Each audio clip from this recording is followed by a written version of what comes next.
रश्मि बसुमतारी। आङो जोबोद मोजां मोनदों।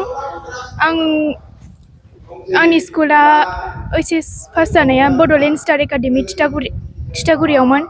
आङो बाहाय 88.40% मोननानै गासिबो साबजेक्टआव लेटार मोननानै पास जानो हादों आरो आङो दिनै बे बरायनायखौ जोबोद मोजां मोनदों।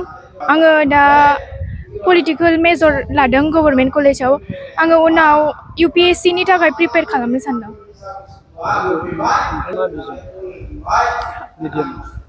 English medium.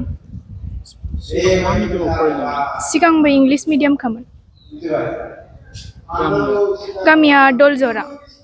दा थानाया कारिगावआव थायो।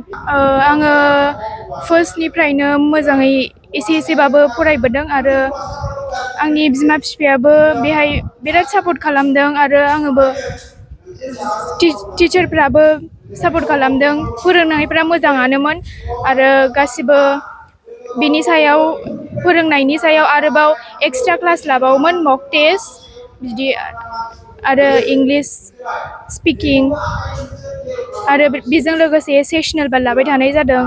बेजोंनो आङो एसेबाबो फरायलांनानै बिदि पारसेन्ट मोननो हादों। आङो जोबोद गोजोननाय मोनदों जे जोंनि बे जोंखौ बिदि बरायदों। जोबोद गोजोननाय मोनदों। मधुस्मिता मुसाहारि। आङो सेन्ट आन्स कलेजाव हाबो दा। आङो आर्टस स्ट्रिमाव। आङो बे लावरिपारा गामियाव थानाय बड'लेण्ड एकाडेमि सिनियर सेकेन्डारि स्कुलाव फरायोमोन। आङो 75 जौखोन्दो।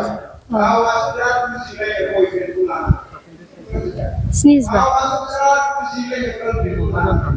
आङो इयुनाव सासे प्रफेसार जानो सानदों।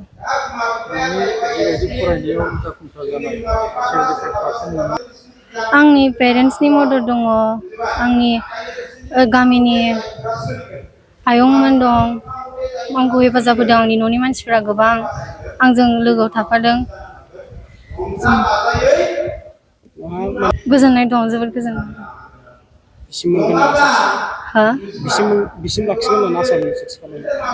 आंना आसाया गोबांमोन थेवबो बेसेयाव आं गोजोननाय मोनदों। आंनि खस्थ'जों मोननाय आं मोजां मोनदों।